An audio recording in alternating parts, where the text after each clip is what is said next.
Man, I'm so glad I ain't eat that ice cream last night. I woke up today on a Sunday and ran. I did my Monday run on Sunday. I usually don't run on Sunday. But I woke up with that energy, man. If I ate that ice cream last night like I was thinking, like I had planned to, oh man, I probably would have felt a little different this morning.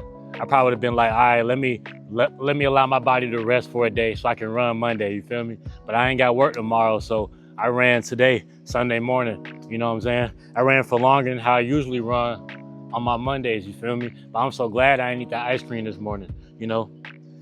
Your discipline is just repetition, and your repetitious acts are sparked from discipline. Every day, you know, you have to get up and get it. Even your rest days have to be intentional. Shoot, and you gotta push through that pain, the uncomfortability, you feel me? Shit, I was running this morning, and I had a shit.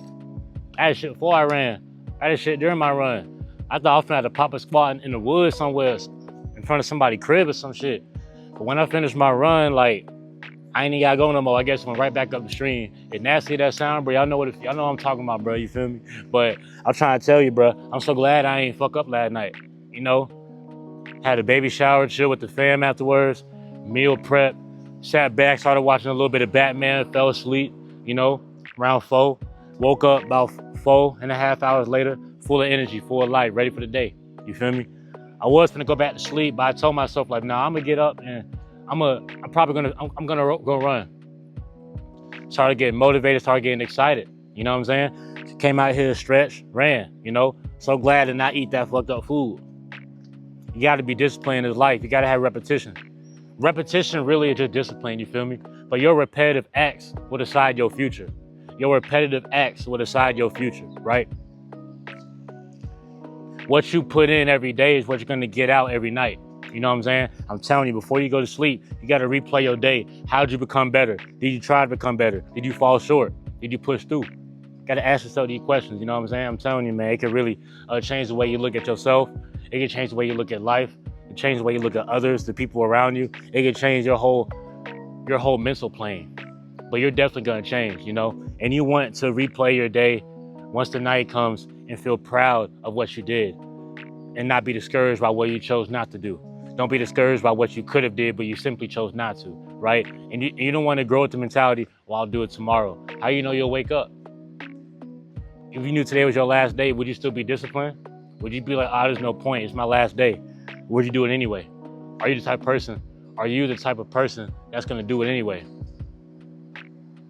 You gotta ask yourself these questions, you know what I'm saying? Because don't be mad or hate and be envious and jealous of the next man and get up and do it. What Pac said, what Tupac said, how you mad at another nigga because he trying and you ain't, right? A lot of y'all really ain't trying for real. Lil Yachty just went viral of a video. I don't know if it was an old video that resurfaced or some new recent stuff. But he said a lot of people just ain't triers. We need more triers and we need more doers.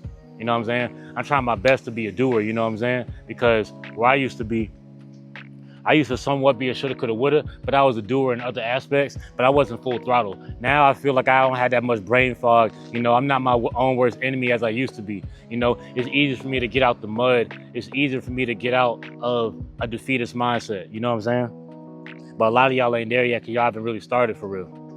You haven't started for real. So by default, that means you ain't a doer, right? Why do you deserve the fruits of your labor when you're not even trying to sow no seeds? What seeds are you sowing? Seeds of wickedness, seeds of lack of motivation, you know? I was at a baby shower, I ain't gonna put her name in here, you know what I'm saying? Someone may know me, who may know her, you know what I'm saying? But she was talking about how she's shy. And I asked her, I was like, are you really shy? Or are you just used to being shy? What does that mean for you today? You telling yourself you shy is you giving yourself a label. You know how hard it is for you to get out that box once you put yourself in it and still the top? You know what I'm saying? Just because you are used to being shy, that doesn't mean that's who you are as a person. You think God put you here to be shy and then die? No, God put you here to be shy. I'm sorry. God put you here to be confident and not be shy. God put you here to go against the grain. God put you here to have that confidence in yourself so you can probably help somebody else. You know what I'm saying? Because your life is going to be a reflection based off your decisions that you made and the choices that you didn't make. You know what I'm saying? So I'm making sure I'm making the choice to make the right choices and to get away from the things that aren't serving me. I'm too old to have friends strictly off humor. And you're not making me feel enlightened, and you're in a way. One blunt with the wrong nigga can set you back 1 month on your journey, spiritually. 1 year. It could really cost you your life. You messing with old girl, that could really cost you your life to an arrow pierce your heart. Proverbs 7. See, now I gotta take off the beanie top because now I'm prophesying. You don't know what God has in store for your life, you know what I'm saying? So that's why it's imperative for you to get up and try every day, because you never know what opportunities you can grasp, you know? But if you're always staying comfortable, leaving the crib ashy, crust on your face, you know what I'm saying? But you focus on the bread, it's not gonna work.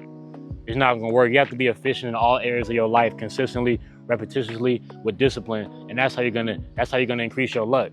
You ever met someone who just seems to get so lucky? They're always getting awards. People are always praising them. They're always esteemed. You always see them making the right choices because they've worked hard to increase their chances in luck.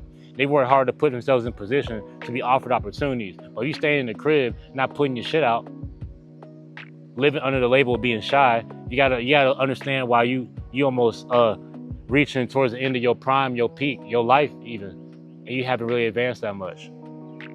Because it's possible to work hard in the wrong areas. You're working hard at being undisciplined.